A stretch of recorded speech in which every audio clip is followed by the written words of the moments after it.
You are now listening to Oversaturated, the podcast, hosted by Johnnie and Ralph. Now let's get it.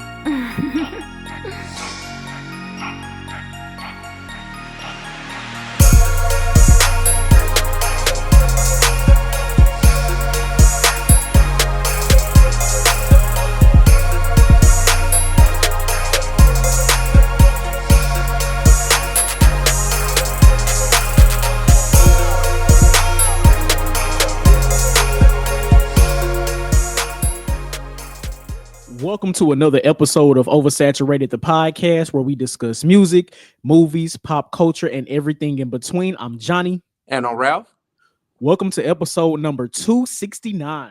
it's 269. I don't know. I don't keep up with numbers no more. Hey, that's Johnny's job. My bad, bro. But man, Raphael Gould this week. You know that's the Hey, but yeah, man. I was like, Look, I double checked and everything right before. my Anyway, bad. look, You know what I'm saying? That's why. You know what? My bad. it's all good, bro. Listen, new listeners, please follow us on all social media. Facebook, just search Oversaturated the podcast. X is Oversat Podcast. Instagram is Oversat the podcast. And our email is oversatpodcast@gmail.com. And please be sure to check out our website, oversatthepod.com. Anything you need to know about OS is there. Yes, sir. If you want to follow us individually, I am the mind of Ralph across your social media platforms. On X, I'm JON 2_ the letter B. On Instagram, I'm JBS_ESL_AAMU. Holla at us. Round of applause, man. Round of applause. Take the throw some cheers in there. Why not? We here. Another week. We bite. Yes, sir. My guy, how you feeling, man? Feeling good, bro. Like a weekend filled with kind of like it felt uneventful, but it did have a lot of stuff to do, and this whole thing, right?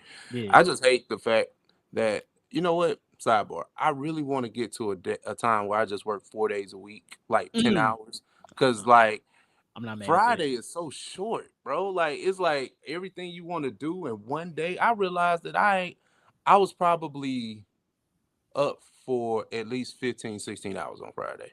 Because I got up at 4:45, and I realized I didn't really get to sleep till like 3. Mm-hmm. That's a long. That's a. That is Well, long. hold on, not 3. That's 3. That's crazy. But maybe like 2. Still. Yeah, bro. It's a long time, bro. That's a long time. But long story short, hey man, like this is another sidebar, right? So my nephew went off to prom yesterday, and Okay. shout out to nephew, love you very much, bro. But I hate y'all. I hate the kids, right? They stunned. Yeah, man. What? When I say nephew had that motherfucking He had shit, that shit on. Hey, got to, bro. Got to. He had the motherfucking wedge boots, man. The boots, like, but the thing is, it was clean though. Like, it's like, even if that's not you, you can understand how it all works together. And thank God my nephew ain't built like me. He's a very muscular, very athletic type of guy. So those frames they can do whatever they want. You know what I'm saying? But I was like, I kind of have a slight envy of the children now because they have a fashion freedom that I don't think that we had when we were in school. I can see that. Like they are allowed to wear Vans and anything that's alternative. You know what I'm saying? You have a culture that kind of encompasses everything that they want to do, and I love that. I love that for them. Where I felt like we didn't have that. You can only wear 3 types of shoes. You can only wear whatever fashion was popping at the time. And I'm not saying those things still don't exist because they do, but there's a level of where every child and everybody can feel included. Yeah, no, I feel that. First of all, prom being in April, I don't know if that's nasty or not, but that seemed early as hell.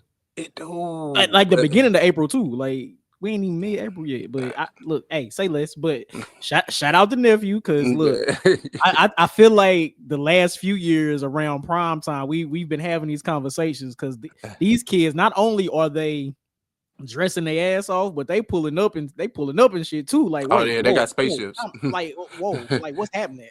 What is that? This GTA in real life. Like, I don't know what's going on, but they pulling up in everything. But they got that shit on. So, hey, first of all, shout out to y'all because we always want to see the evolution, right? Like clearly they can't continue to do what the hell we was doing because look, I was still in my Stacey Adams. I was about to say, what happened to the days of the limo? They don't even get limousines. They'll probably pause the limo. It's too many people together. Like no, like that's crazy.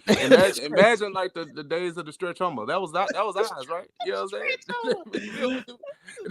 No, that's true. You pulled up in the stretch Hummer, you was doing something. Like, no, facts. That's a fact. Now you got it for Lamborghini. Like what? Right? Do limos even still exist? I can't remember the last time I seen a limo. Like wait, it's talking about. Can't remember. They went away like the blimp. The last time you seen a Lincoln Town Car limo. Don't worry, I'll wait. A funeral, respectfully. Look, even then, it's just a regular town car now. Like you can't even get the whole first family in there. You got to get the mama-in-law, maybe. It depends spouse, on spouse. That's it. You know, you're right. Who died. That's how you slice that one up, bro. That's fact. No, that's facts. That's facts. But no, that's crazy. Shout out to nephew, man. That's shout out to nephew. Real quick, let me ask you: Have you ever seen a series of ads for a particular event on social media, and you've seen them for so long, you was like, you know what, this actually look kind of dope. I think I might attend this. Has it ever got you? Oh, social media advertising always gets me. Like I done bought things, like, you know what I'm saying? Like, damn, man, maybe I feel like I need it. Like I have bought things just clearly because Instagram, you know, my Yahoo Mail banner, like something has like put this shit in my face. Like I was like, you know what? Maybe I do need some dishwash tablets, you know, this week, and I'm going to get them. Yahoo Mail banner though. But listen, you know how it is. Check your email. This should be right there. Like, biggest day. Power Plus tablets. Yes, I need those. Shit works wonders. Type shit. Listen, for the last 4 or 5 months, I've been seeing advertisements for this event that's been going around the country, and at this point they've been to St. Louis maybe like 3 or 4 times. Have you ever heard of Bingo Loco? No. So I've been seeing those advertisements since about October-ish of last year, and every time I see it, like the event seems to get bigger and bigger, and it looks dope. So finally bought some tickets, and me and the old lady went out to it last night. It's not so yes, it ended up being completely worth it. It's not traditional bingo. They not calling out numbers and all that kind of stuff. It's like they had a DJ, they had a host. Shout out to the host, she was dope. And they play, you know, just these random songs. They have categories of songs, and then on your bingo card, it has the name of the song and the artist. So as the DJ is playing the songs, you know, cross the song out on your bingo card. And they had like different prizes. Now, some of the prizes were super dope, and they had a prize that was hella suspect. I don't even know if I should say it on here. It's crazy. What, a sex toy or something? A 20-pound dildo. Insane. Now, I was about to say, is this bingo shit for the ladies or something? Like, how does? No. This is. How can you have a grand prize that's just for one person? Where's my male rose? If I want, you know, what if I want to sex toy? Like, what, you know, where my flashlight? That was the only. Okay, well, that was the only. That was the only. That was the only suspect. The only suspect. Prize, 20-pound. Hey, look, flesh. And a dude won it. It's crazy. Anyway, listen. Now, outside of that, they had a guitar. They had a trip to Cancun, 70-inch TV, cardboard cutout of Ryan Gosling and Britney Spears. Like it, the prizes were random as hell. Where does the 20-pound, you know what, AO come into the? That was the second prize they gave out, bro. I don't know. Hey, look, I don't know. Okay, that again, that was the only suspect one. Okay, now the event itself was dope. Okay, cross-generational, so many different genres of music in one. Like it was dope, and it like they had a rave in the middle of it. Like it, bro, it was dope. It was dope. I know you. I'm not doubting the event. I'm not. Listen, bro, you just threw that out there, bro. I know. I should have said it for last. That's crazy.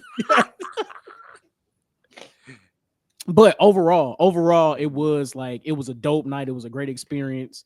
Definitely something different. Oh yeah, Always looking for different stuff, different You events, stuff like usually the Instagram algorithm doesn't get me. Like I've bought like little knickknacks in here and there, but as far as events, I try to stay away from those when I see the advertisement. But that one got me, and it turned out to be dope. And honestly, I will go back. I will go back. So Well, it's just like trap karaoke and every other all that traveling kind of shit. circus that needs that needs promotion. So For sure. no, I get it. I get it. Yeah, man. So, but yeah, that was pretty much the highlight of my weekend. Now we back to get y'all this content, baby. Yeah, for sure. Man, what we doing off the dome? Off the dome.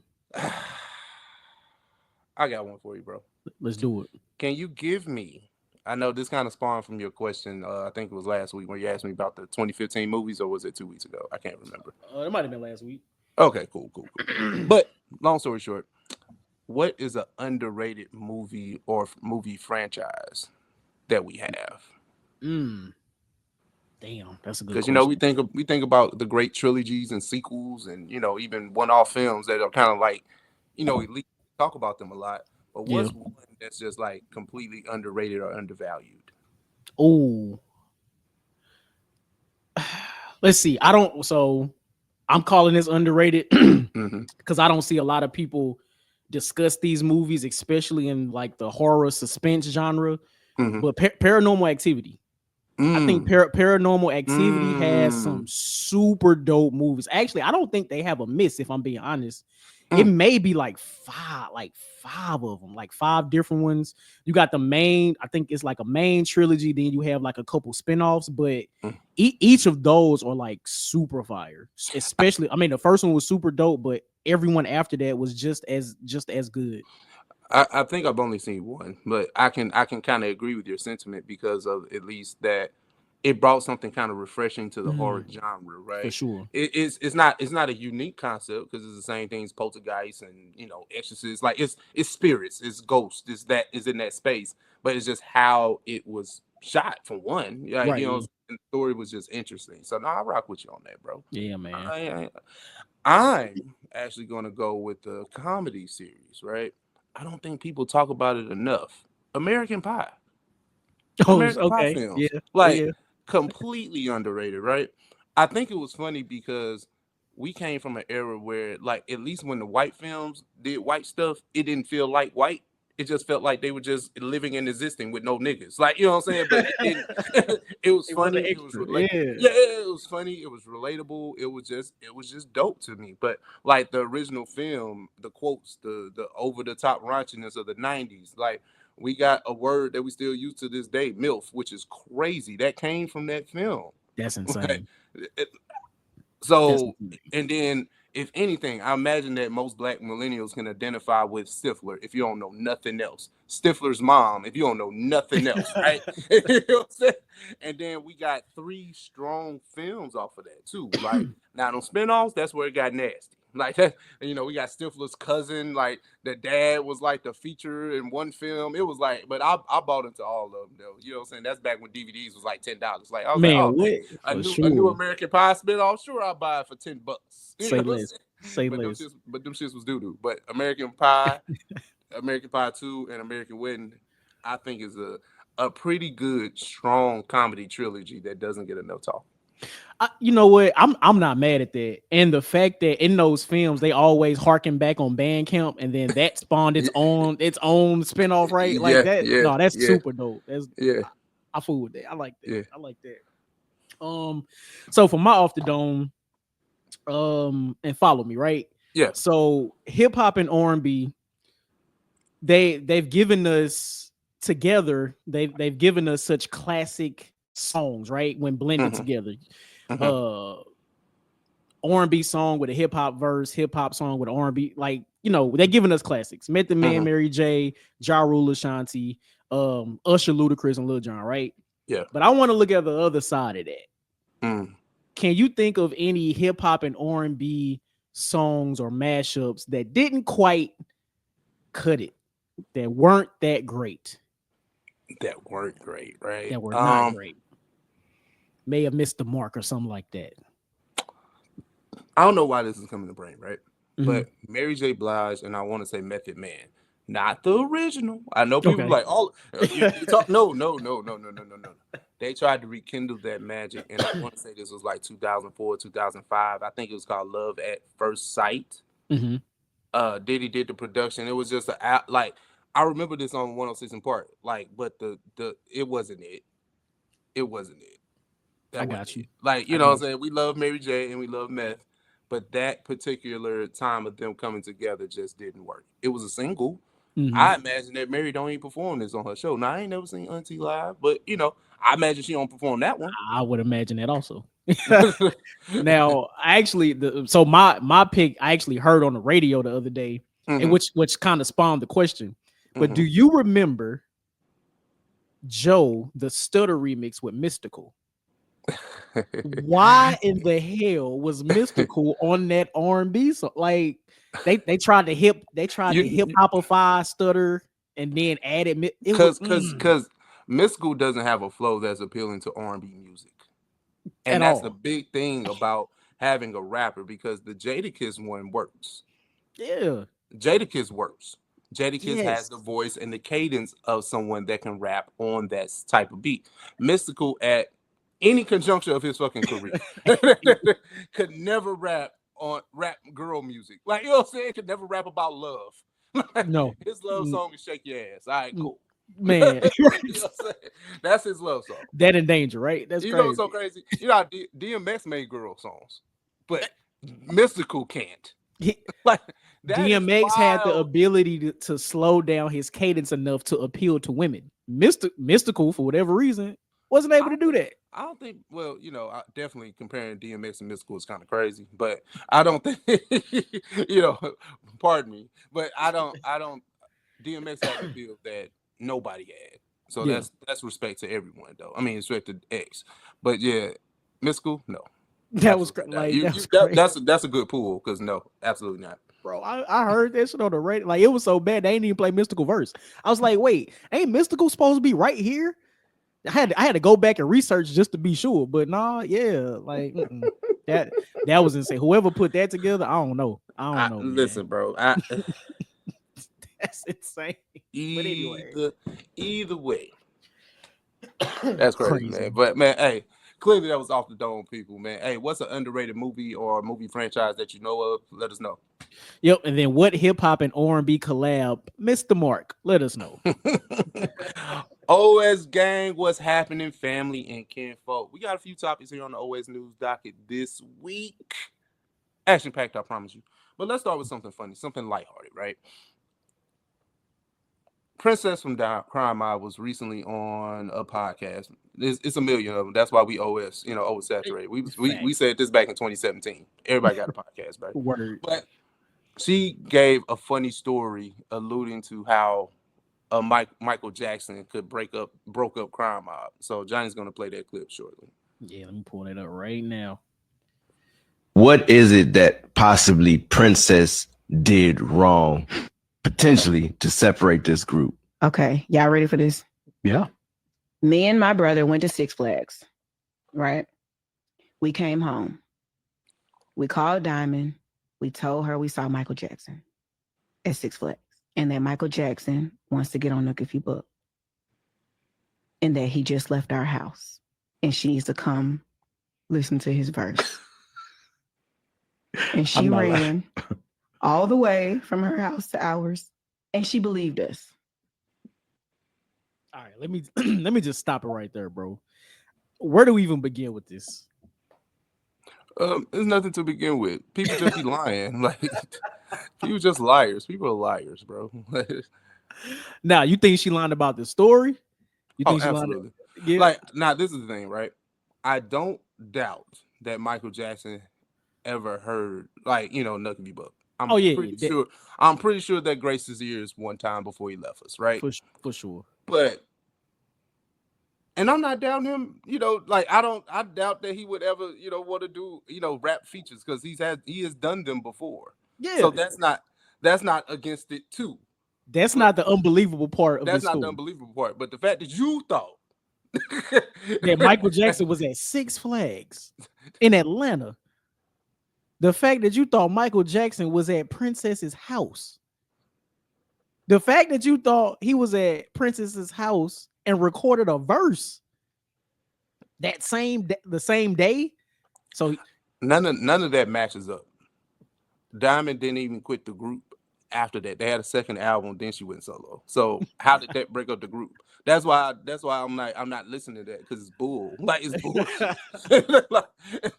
like Rocky Hips was on the second album, right? All right, cool. You know what I'm saying? Like, Diamond went solo after that. All right, cool. Like, so we just lying now? hey Y'all man, low-key look. had beef, and it wasn't over no fucking Michael Jackson. Like, it's not that. Y'all just saying stuff. Like, that's why we gotta cut off. We gotta abolish podcasts, even if it's our own, because I don't like niggas just lying. Can you imagine Michael Jackson moonwalking and duck you buck? Can you imagine that shit, bro? What's so crazy is Michael Jackson always on beat. Yes, I can. I love it. That would have broke. The internet wasn't even that popular then, but that would have broke the fucking internet. Would have But broke everything.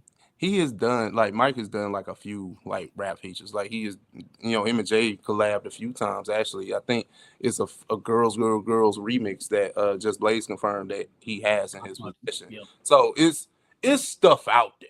But come on now.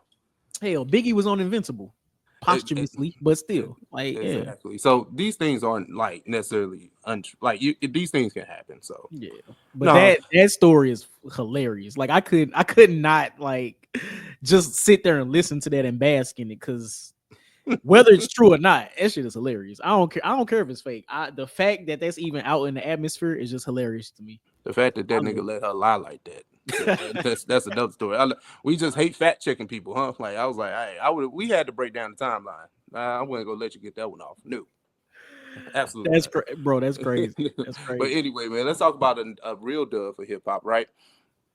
In the state of North Carolina, there is a representative that has proposed to change the state song to none other than Petey Pablo's "Raise Up."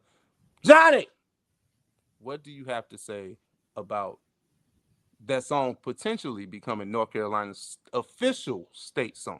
First of all, I want to hit the round of applause for that, because that's amazing. That's amazing. We just celebrated 50 years of hip hop 2-ish years ago. The fact that, again, a genre that people thought was just a fad continues to shatter records, continues to break barriers and things like that. I think this is absolutely fire. The fact that the Democrats or whoever it is in North Carolina that proposed this don't even really have to be in tune with hip hop for real, but the fact that Petey Pablo's "Raise Up" has lasted so long in hip hop, especially in the state of North Carolina where it originates, I think is dope. The fact that it is coming through North Carolina's government, I think it's also dope. The fact it's even considered. Like, I know they got to go through proper channels and voting and all that kind of stuff, but the fact that it's even proposed, like, this is amazing. This is amazing. Yeah, no, it's dope. Like, North Carolina being the southern state that it is, you know what I'm saying? Like, you know what I'm saying? I know it's a lot of us out there, but it's more of them too. And I like to think that, a song that is big as "Raise Up" was and continues to be, at least for the state of North Carolina, it's huge. Like, we can sit here and make jokes if that's the lane we want to choose, but I'm actually trying to be an advocate of hip hop, which I'm actually happy to see. Yeah. And I would like if more states kind of took this, initiative. I know we can go to like, oh, it's just a platitude and it's performative. Not really. I don't think so. I think that music has a way of being universal and bringing everyone together. Just like if you go to Louisiana, they'll probably say it's a Lil Boosie song that should be the fucking state song. Like, you know what I'm saying? Like, the Cajuns fuck with Boosie. Man, heavy. Like, Set It Off probably should be the state song for the state of Louisiana. Facts. Not say hey. It's different. It's different down there, man. It's different. So when music being that universal language that it is, if North Carolina can see that and say that, hey, this artist from our state, regardless of religion, race, creed, whatever, right? He made something that us North Carolinians or whatever they call themselves can be proud of. Like, you know what I'm saying? Like, I can, and now maybe I'm not well versed in all North Carolina artists, but I can't think of a big song that just yells that I'm from North Carolina and you understand that I'm from North Carolina. You know what I'm saying? So I think it's dope, man. But it's like it's kind of like when do we do other states kind of follow the trend? Like, I don't want everybody to make it a rap song. I just want it to be something that's uniquely to your state. Your state, yeah. Yeah, your state. And the what the senator of North Carolina is saying is that North Carolina's historically black colleges and universities have helped shape the rich and diverse sound of North Carolina's hip hop artists. So it looks like the HBCUs in North Carolina are also a reason why this is being proposed, you know, as the state song. So I think that's dope to even acknowledge HBCUs in this as well, because HBCUs have definitely kept the song Raise Up, you know, in rotation. It's not only in North Carolina, but HBCUs, period, right? It's a song that continues to be played at football games every season. So it's amazing, man. It's amazing. Like, when I say that's dope. Yeah, That's dope. for sure. But man, shout out to, you know, North Carolina and all that and everything they got going, man. Hey, what do y'all think about that? Let us know, and then let us know, you know, what other states should probably get a, you know, they state anthem changed over. You know what I'm saying? For sure. But Florida got to go with some Rick Ross, right? Trick Daddy, Rick Ross. That's an interesting case, but I'll leave it there. Like, I'll leave it there. All right, but let's try this out, right? It was a recent conversation on the JBP, and they were discussing is the song of the summer still something that we should entertain? Like, is that a thing of now, or is just a thing that we're just kind of, you know, we're kind of eradicating ourselves of in this current space with hip hop? So, Johnny, what did you think about even that thought? I think it's a really good question. I mean, aside from last year, because we had the whole Kendrick and Drake back and forth, which spawned, you know, Not Like Us and all that, I can't really over the last how many other years, I can't really tell you what the song of the summer was, because I mean, of course, you know, post COVID, people were really just getting back outside, and you know, I feel like hip hop definitely has somewhat taken a hit because of that, but there hasn't been a clear cut song that people really gravitate to for the summer. The last thing I could kind of think about maybe was Sexy Red, but even that was two-ish years ago. I'm about to say, what Sexy Red song was the song of the summer? What was her debut joint? Pound Town? Yeah, no. So you wouldn't consider that? Nah. You know, I'm a Sexy Red, you know, fanish. Yeah, advocate. Okay, I like that. But I wouldn't give it that. The reason why I was like, the thing is, songs of the summer have to be universally regarded. Like, you know what I'm saying? Most people have to be in on it. Like, if anybody was talking about Pound Town, it was just really because of how grotesque it was. It wasn't the fact that they enjoyed the song. Like, I got you. But I think that hip hop is just taking a back seat to things, right? And like you said, COVID played a part in where the conversation of what we're talking about, right? Because summer's being more enjoyable pre-2020. Oh yeah. So now it feels like we're still kind of going through those things, even though people are outside, people are traveling, doing all the great things, right? And we don't wear masks anymore. But the idea is still that, you know, we're still in this pandemic space. So I think hip hop suffered because of that, like you said, and I think that other subgenres or other worldly music has started to emerge. Like, I think if you start looking at like the reggae, dancehall, African Afrobeats music, those probably were more so songs of the summer than actual hip hop songs. Yeah. So if you look outside of the box of hip hop, yeah. Now, if you go look at like, I think like Essence by Wizkid was like really huge. Okay. That is considered a song of the summer, whatever summer that was. That might have been like 21. You know what I'm saying? Yep. I'm not sure when Tyler Water came out, but I know that's huge. Okay. You know what I'm saying? Like, when you start dabbling into them international artists, them the ones that have given us the bops for the summer. It's just that Kendrick and what that happened, like that came out in March. Yeah. So, and then Not Like Us came out in May? May.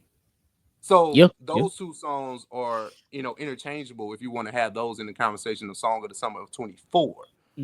But I think that's the first, like, those are the ones that's most glaring. But I think just like you said, from 2020 to like 2024, it's kind of been up in the air. And then right now, it being April and nothing.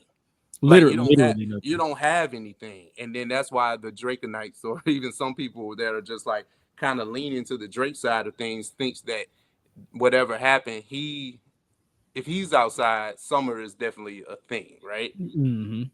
I'm gonna be Do outside regardless, but I'm a summer baby, so I mean, look, I of don't need course, Drake to help me be outside. But you know what I'm saying. true. And this is the other thing too, right?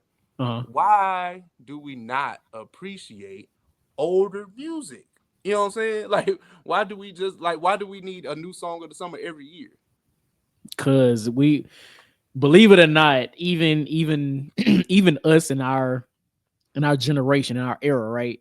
Mm-hmm. We somehow have grown accustomed to the microwaveness of music. You know what? And that's an You know what? attestation to that is, looking for a song You of the know summer. what? You're Yeah. right. Maybe it's like maybe I was trying to bring a counter argument. No, I'm part of the problem too. Because like, look, we look for the new blockbuster in them films every summer. We looking for a new show, a new season, or something. So yeah, you're right. You're right. And you need something to kind of be a bookmark in the year. Like Right. what happened as a like when we look back on 25, we want to know that this song right here Yeah, set the summer was ablaze when this song for came out. sure.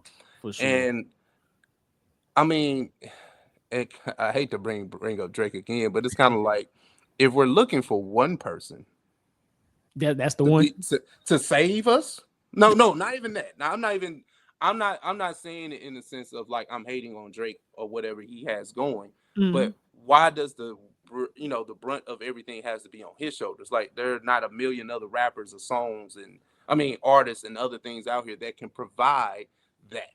Well, that's the double-edged sword of what it means or what it takes to be an artist like Drake, right? Because he fed the music industry for so long, no matter Hmm. what genre he touched. Yeah. At one point or another, he had or was a part of Song of Said Summers. Yeah. Now, because of that, that's why now, even after the debacle that was the beef with Kendrick, Yeah. even now, even probably more so now, people are looking to Drake to quote unquote save the summer. Because if we really think about it, hip hop itself has been kind of dry this year so far. Now I know it's only beginning mid-April, but it's been a little dry. It's been a little dry. Yeah, for the most part, it's just like what you like. Like Yeah, you have to, and I mean, music has a shelf life of a week. it's You go crazy. have stuff. You go have stuff that you personally enjoy, but the music don't stick like grits like that no more. You know what I'm saying? Like we are so used to New Music Friday, and then now it's 6 days. I need another hit. So they don't. I think. Listen, this can turn into a streaming argument. This is nasty, and I think that's where a lot of this comes from. To be honest, Yeah, like the fact that the music just ain't that no more. Like everything's a numbers game, and that's why they dump the hard drives full of leftovers and call it albums. You know what I'm saying? I can admit that even about my favorites. Like I just listened to a podcast that Don Tripp was on, right? And mhm. that's become like my most recent new favorite artist, even though he's been rapping forever, right? Yeah, He just realized that he just had a whole bunch of music sitting out. That's why the albums come the way that they do. Those aren't nothing but mixtapes. But yeah.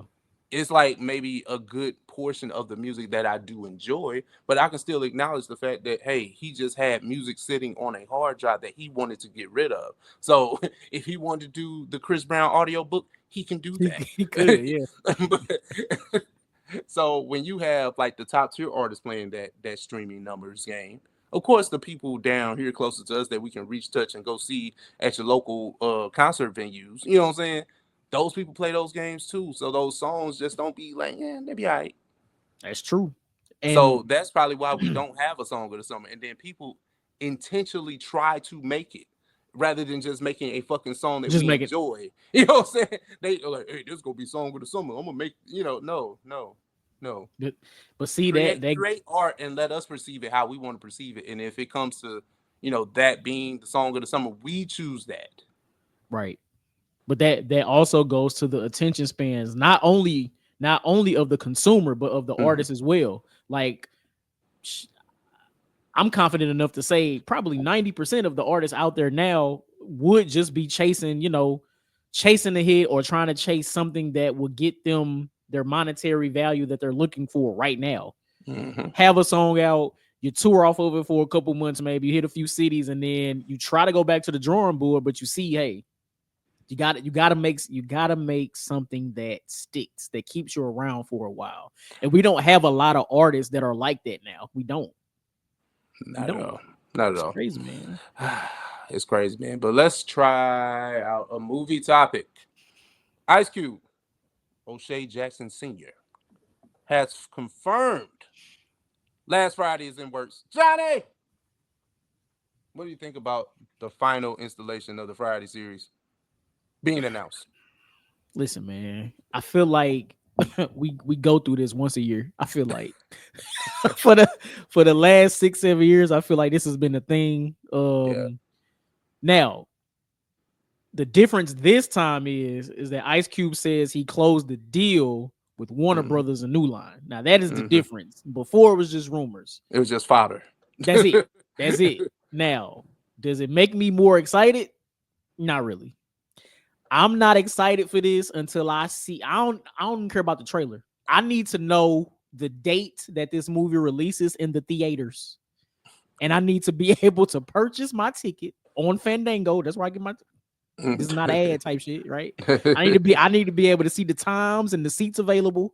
I need to be able to see all of that before I actually get excited about this. Yeah. Also, well, no, let me stop right there. What do you think? What do you think? I'm in the boat with you, bro. I don't care. Like, it's cool. There have been so many missed opportunities that this film has had, right? We could have capitalized respectfully off of the death of John Witherspoon in the proper way because his family is behind this. It's so many ways that this film could go, but a lot of the people that we love the original film, or at least the first two, or even the third one, are no longer with us, right? Ezel, AJ Johnson, respectfully, has passed away. Tiny Lister, who played Debo, has passed away. Yes, sir. Bernie Mac has passed away. So I'm not really feeling it. Like, you know what I'm saying? Like, Chris Tucker don't want anything to do with the franchise. So, and he is such a pivotal character. This ain't like Bernie Mac playing the preacher, right? Because that's side news, sidebar. That's like a deep cut. You had to really watch the film to know that. You know what I'm saying? He was in there. He stole the show, though. Don't get me wrong. But at the same time, there were other opportunities. If they wanted to write that character back in, they could have done that. For sure. So with Smokey being such a pivotal character in the first film, like their relationship, him and Craig, if Chris Tucker doesn't come back and doesn't have an element of that, you can keep it. Like, I'm good on Day Day, I'm good on Mike Epps. Like, it's like a lot of this stuff I'm actually just good on because I feel like they too old to act as goofy. Like, so you actually brought up my next point, and I'm glad you did. So that's my concern with this, right? Am I happy for it? Yes, like cool about time type shit. Now going forward, because as you just mentioned, Day Day, Smokey, Craig, all of these actors, hey, I ain't really trying to see them in this type of role. I didn't see Are We There Yet with Ice Cube. I don't really think come back to Craig for real. Or at least I don't want to see that, right? So that means, who do we get to play these roles? Or similar-esque roles, right? I don't know if I want to see these new or new-ish actors in these roles. Like, we always compare DC Young Fly to Smokey. Like, that's cool. Like, it's okay, I guess. But who else do we get? Do we get Ice Cube's son? I don't necessarily know if I want to see that. It's like it sounds cool on paper, but I was like, I'm actually good on that. Like, I don't want the OGs to kind of step back and let the kids be the focal point of said Last Friday, right? Yeah. Because no, the story should begin and end with Craig being the centerpiece of the film. Right. That's how it should end. Yep. But I don't know, bro, because the thing is, and if we're being honest, the reason why Friday is the best film is because it actually has a level of being it's a dramedy. It's a drama comedy, right? Mm-hmm. Though the second and third films, if you want to toss those around, are completely slapstick. They're not even like that's why I don't want to see like 20 years, like the last movie came out in 2002. That's crazy. So if there's no progression in the character that we could have seen off, like, we got to imply a lot of stuff happened off screen. Good. So that mean they got to go the Marvel route and do their Disney Plus show to bridge the gap. To bridge the gap, and then do a little 6-piece right here, and then put it up there. Nah, that's crazy. Like the film, and then man, it's so many levels to this, right? And then if we go on the Pop's route about him being such a pivotal character, you have to acknowledge that he's not there. And how does this break up the family, right? Because Regina King was his little sister. I know Regina King ain't coming back for no pennies. Anna Marie Horse was his mama. Like, you know what I'm saying? Like, we have to address Pops not being there. Thanks. And you have to talk about grief at some point in this fucking film. For sure. So how do and then at that point it's really really a drama. Like, man, this ain't Tyler Perry need to take the shit. If that's the case, like, goddamn, this the family that prays. This ain't Friday after. Hey, this last Friday. That's correct. Damn, Friday, a family that prays. Reunion. That shit, man. Tyler Perry presents Friday. That's crazy. That should be the name of this episode. Yes, sir. Yes, sir. I'm not excited, bro. Like, I don't know how this is going to work. Hell no. And this is the thing. I've given skepticism to a lot of other films too, but I'm big skeptical on this. Like, for the culture, I'm gonna go see it, just because. But it's not that I'm anticipating it to be great, Oh no, absolutely not. So we'll see. Because the brand of comedy, like, you gotta think about, it's two eras of comedy. You got 90s comedy, then you got 2000s comedy. It's really two, but two eras of comedy. And then if you're trying to make it in 2024, how do we make it funny for now? Because it's a lot of fan service in a final film. It's not for new audiences, it's for us. Yeah. And think about this: the fact that they're in talks of a deal hasn't really been complete yet. So we still looking at another 3 to 4-ish years before this movie even comes out, if possible. We good, bro. We good. It took too long. Man. It took too long, man. Like, this ain't something you just pick up the ball with. But then again, we did see them coming to America. So hey, anything is possible. Damn. All right. Well, no, you got it. No, you're right. Shit. Say less. Anything's possible. Right. But, hey, man, blur topic, blur segment. Not much has popped off in the blur streets this week per se. It's a few little headlines here and there. Go check that out if you need to. But we're gonna have a little fun here. We're going to rank all the solo Batman films. Let me put that out there for those that like to throw in certain things. No, Batman film where he was the sole star of. So we're going to talk about every film from Batman 1989 down to the current 2022 version of the Batman. Or was it 23? 22. All right, 22. Yeah. So, Johnny, let's get to these rankings, my boy. We're going to start from worst to the best. So, off top, what do you think is the last one? Batman and Robin. That's the second one. It's After Forever. Yes. Okay. We in agreement on that completely. Okay. Cool. That's the George Clooney one. That's George Clooney. Say less. All right. Cool. That was easy. Now let's get to, because how many films are there in total? If we're talking about just the Batman films, is it like 7? It looks we got 8. 8. Okay, 8. Yep. All right. Yep. Okay. So we got 8. Okay. So what's number 7 for you? Like, if we have to have a conversation about this? Do we easily say Batman Forever? See, this is my thing with Batman Forever, right? Because that one, for me, for nostalgic purposes, I hold in high regard. But I know in the grand scheme of Batman films, in my heart, I know it ain't up there, which makes me kind of sad. So it's like, It's like, okay, maybe we can say this, right? And then also, rest in peace to Val Kilmer, who did play Batman in this version, right? Sure. So Batman Forever had him, Nicole Kidman, his wife at the time, or soon to be wife. I can't remember when they got married, but long story short, then you had Two-Face as Tommy Lee Jones and Jim Carrey's Riddler. Jim Carrey's Riddler. Yep. I think the charismatic, even though the Riddler in 1995 and the Riddler in 2022 are completely different. I think Jim Carrey's performance is such a redeeming quality of the film, even though he is slapstickish. Mm-hmm. I would put, but I'm comfortable with putting Batman Forever at 7 though.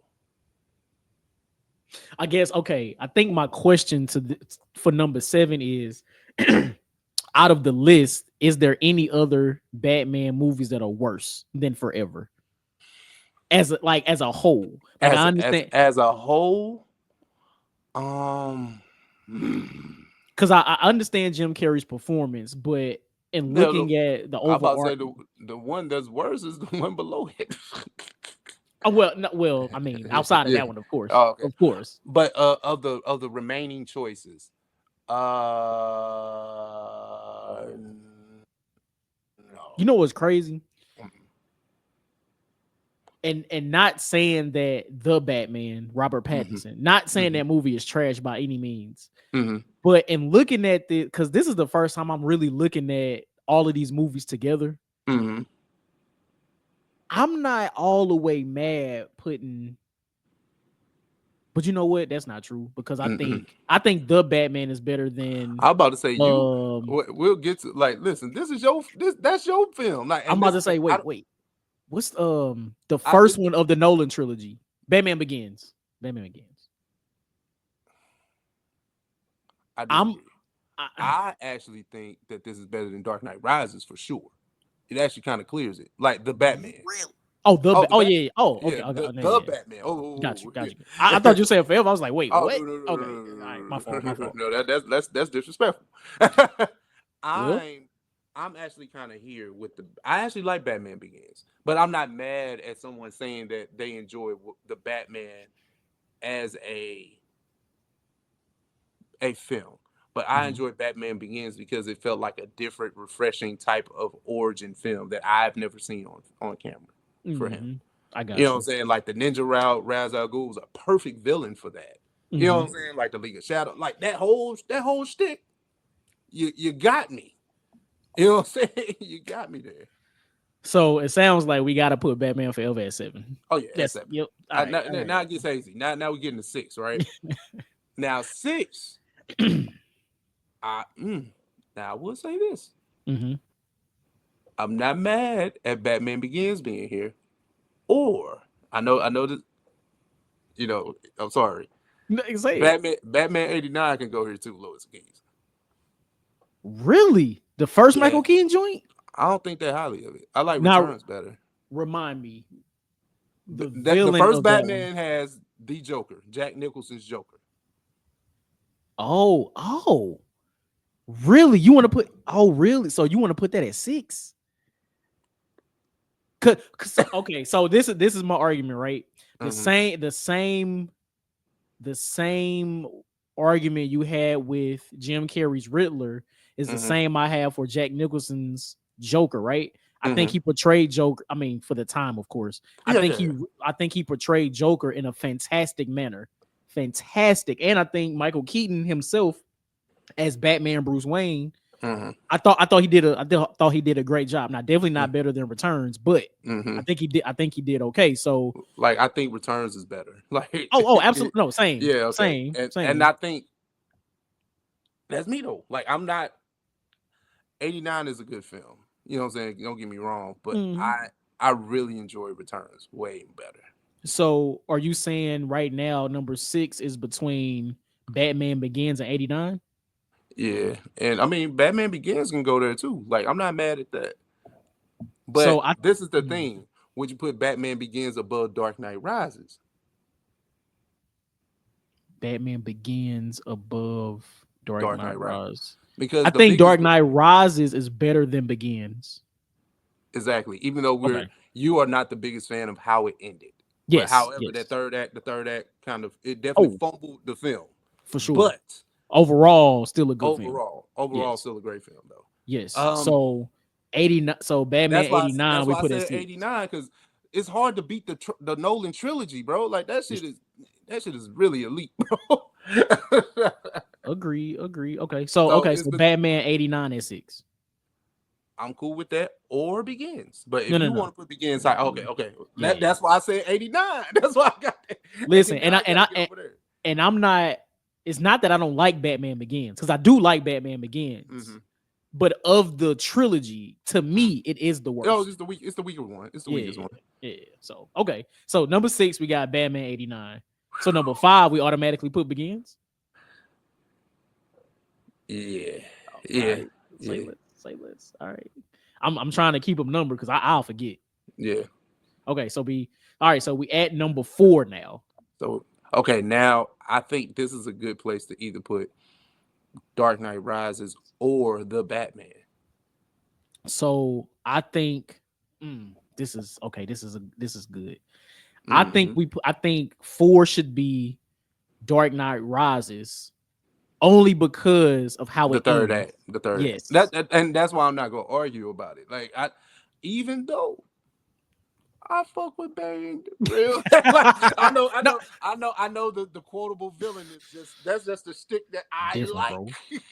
Listen, Lois the Keys nothing. That Riddler and Batman had nothing. had Dark Knight Rises ended better. Mm-hmm. I feel like we would, in hindsight, we would argue the top 2 best Batman movies being Dark Knight and Dark Knight Rises, if Dark Knight Rises would have ended better. But the fact that it ended the way it did, we got to drop it to number 4. We got to. And that's still not a bad place to be, though. Not at all. That's still not bad. It's not. It's really not. So okay. Now number 4, Dark Knight Rises. So now we at number 3. Nah, that's the Batman. We're not gonna do this. I'm not putting in no. I'm not going. I know Internet Fodder says the GOAT. Now fuck all that. No, it's not. So we are left with. Oh, I think this kind of solves itself. But we're left with Batman Returns and The Dark Knight. So I think we just solved the puzzle. Yeah, I think we just solved the riddle. We did. But Batman Returns, like, hey man, Catwoman and Penguin, hey man, that shit is elite, bro. Like, super fire. Tim Burton was cooking it up. Absolutely. So just to recap this, because I think we did this a little swifter than I would have imagined. Yeah. But number 8, we have Batman and Robin. Mm-hmm. Number 7, we have Batman Forever. Mm-hmm. Number 6, we have Batman 1989. Mm-hmm. Number 5, we have Batman Begins. Mm-hmm. Number 4, we have The Dark Knight Rises. Mm-hmm. Number 3, we have The Batman. Mm-hmm. Number 2, we have Batman Returns. Mm-hmm. And number 1, the GOAT of them all, The Dark Knight. Round of applause for us, damn it. Round of applause. No, this is fire. We're gonna have to publish this because I want to see all the internet fights. Now let me ask you this, right? Mm-hmm. Do you think if we were, just hypothetically, to include Batman versus Superman, would it shake up this list even more? Not even, because it's definitely the lower half of the. It's kind of like it's like it would be above Forever, right? Like I think that would be. That's the only place I would put it. Hold on. Above Forever, yeah. Oh yeah. Oh for sure. Let me see. Number 6, we got Batman. Low key, it might be above Batman 89. I'm not gonna lie to you. Not gonna lie to you. I can't. I'm not gonna front about it. I'm not, because even though there are some major inconsistencies with Batman versus Superman, it's still a decent movie. Martha. Why did you say that name? Do you bleed? I hate that. I mean, that film ain't. It's not terrible, right? It's not terrible, but yeah. Okay, I lied. It's not above 89. My fault. No, like that was like my fault. No, that's me. That was me. You know what? That was just a little hate. I don't know why I did that. Like, I take no. I understand the error of my ways in that moment, and see, I came back to it quick. See, I ain't have to wait till next week to apologize. I caught it right now. So nah, that's what's up though. All right, well, shit, say less. All right, man. Hey, I'm not mad at this. I'm not mad at it at all either. Too. Hey, man, we gotta address something real quick too, bro. Let's do it. do you think that Daredevil Born Again is keeping up the momentum that we talked about a few weeks back? Oh, okay. Fire. Okay, dope question. Yeah. So I'm saying yes and no. Yes and no. Because we had a period of time where we didn't even see Matt Murdock as Daredevil, right? We've been exploring Matt Murdock as the person. So that's why I say no. But on the other hand, if you think to the title of the show, Daredevil Born Again, we've had to see Daredevil strip himself of that title, right? And understand why he got it back, which is what we see through the 7 episodes. I think there are 2 more left. So through episodes 1 through 7, we see him find the reason to strip himself of the Daredevil moniker, him struggle with stripping himself of that moniker, and then seeing him struggle with getting it back. Like we've seen the struggle throughout these first 7 episodes, which I think is great. But I can see how some people would say, you know, it ain't really doing what it's supposed to do. I can see that, but I'm really enjoying this. Yeah. What's so crazy is I can look at the inconsistencies and still think it's a good show. I think that there are a few fumbles here. So I'm personally thinking that it has lost its luster just a bit. The show seems a little bit just one note, right? And when I say that, it's just like it's only focusing on Daredevil and Kingpin, right? And usually, you know, those stories where it has some level of duality work. However, they're not focusing on side characters enough for us to care, to be invested in certain things. So, like, I didn't realize that Daredevil's in a fucking relationship. Like, I'm like, that's his girlfriend? Like, oh, wait, I missed this. Like, you know what I'm saying? Like, but there's not enough time actually given, I feel like, to certain things. You know what I'm saying? I was like, no, I'm watching the show now. I ain't that crazy or that slow. But it's just like certain things. And then the Muse character, I'm like, that's it? Like, you know what I'm saying? Like that. No. But now I guess spoiler alert and all that kind of shit. But so wait, you caught up right through 7? Okay, so with Muse dying, these last 2 episodes gotta be Kingpin versus Daredevil. It has to be. And this is the thing. We can save Kingpin. That's the thing. Like, let Muse cook this season. You know what I'm saying? I got you. I got you. Like, we don't have to have a finale, a finite type of thing with this, because we know that Daredevil is not going to end at the end of this, right? We know that Punisher is still somewhere out there. Like, you know what I'm saying? He may potentially be a problem for Daredevil. I don't know. Like, I don't know. Like, we know Kingpin still gonna be there because we got Spider-Man, we got a whole bunch of other shit over here. You know what I'm saying? So that's why Daredevil and Kingpin don't have to box it out or deal with it. They got to deal with this season. That's why I was like, if we got opportunity to bring in another Daredevil character, I mean a Daredevil villain, let's let them cook with Muse. Because Muse was a problem. I was like, oh, this different. You know me, I don't know nothing until y'all put it on the screen for me. I was like, oh, they cooking like this in Daredevil? I'm like, oh. Yeah. I definitely didn't call that old boy was gonna be Muse. I had no idea. Well, you know what? I watched this show called Your Honor, and I can see it. Like, I was like, he here for a reason. And then, I got you. Like, he was in another show. That's what I like about watching a whole bunch of stuff. You know, it's like, hold on now. You here for a reason. I connect the dots. Yeah, but no, I still think I find myself enjoying it, and I think it's still better than most of the Disney Plus shows that we've been watching as of late. True. So, it definitely with the violence, the cursing, people dying, getting shot and strangled, and all kind of shit. I'm with all this shit, man. What? You ain't think Disney Plus was gonna do it, huh? Nah, I ain't think they had it in them. Man. Nah, they got it. But yeah, it's just little, like a few nitpicks, but it's just I just know what it could be. I think that's what's frustrating. Yeah, my only issues or gripes with this season, I didn't necessarily care for the Frank Castle cameo. Like, I would have wanted Frank Castle to be in the show more. Like, just him to go and like visit him because he thought Frank killed him. Like, nah, I don't like that. Yeah, and I think that even with John Bernthal coming back to play Frank Castle, he wasn't a fan of how they were like really treating the character when it came to the writing. That's why he was hesitant on even coming back. But for him to just have a cameo, nasty. Like, because it's been teased that, oh, Punisher back. And I'm talking about before the show had really got into production, right? You know, like full-fledged, we're shooting it.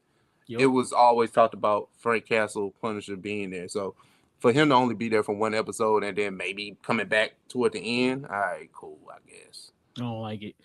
He is supposed to get, well, at least from what I saw, Punisher is supposed to get his own like special presentation on Disney Plus at some point. Okay. That's what's up. But no, I need him and Daredevil to interact. Damn it, I need them to fight and then say, we was just playing, and then help each other out. I need that. That's why season 2 is goated. Season 2 is goated. Just the first half, because that Elektra shit was trash. I ain't gonna lie. Hindsight, Elektra was that too, like the hand, the big hole, the big hole. One, yes, the big hole that went to China from New York. Facts. See, they was doing time travel before Kang and them. That's crazy. I forgot Dang, bro. Look, I will never forget the first half of Daredevil season 2 on Netflix was that Frank Castle story. The first 5. How many of it was the first half? Damn it. Cooking. And that's the other thing. It's been zero mention of Elektra in this season. Well, I guess because he got different love interests. Like, it was Karen Page. We didn't got Karen out the paint. And now with everything that happened in the Defenders, and we bringing back Frank Castle, and we didn't kill Foggy, Kingpin. We didn't kill Foggy in the first 15 minutes. You can't not talk about Elektra, damn it. That shit was a big storyline. Well, hey, like you said, you ain't like it. So maybe you said you wasn't a fan of it. Nah, it don't matter. Goddamn it. The hand. Fuck out of here. I fuck with Madame Gao and them, but now you ain't gonna talk about them? That's crazy. Madame Gao was fucking him up. What happened to his boy Stick? Stick ain't around no more. Stick died, right? I think Stick died. Yeah, Stick died. Yeah, okay. All right. Bad. But damn. Anyway. Well, clearly, we have reached the end of our docket. Johnny, what you got for him, brother? Listen, man, if you're on YouTube, we appreciate you for rocking with us this long. Hit that comment section. Let us know about any of the topics that we discussed today. Hey, I definitely want to hear about this Batman shit. I'm going to clip this and make it his own. But hit the comment section, hit that like button, hit that subscribe button, and hit that notification bell, and we will catch y'all later. Actually, if you're on audio, ain't no song of the week this week, so it's the same shit. Yeah. So we love y'all. Episode 269. Anything left for the people? Hey, man. Episode 269, like we say at the end of every episode, thank you for listening to the things that me and Johnny like to talk about for this hour and some change. When you see these faces, you see the link, you see the logo, make sure you share it because OS is for the streets. And with that, that's episode 269. 269. And we out. We out. Cheers. We off next week. Peace. Yep. Oh, yeah. Facts. Peace.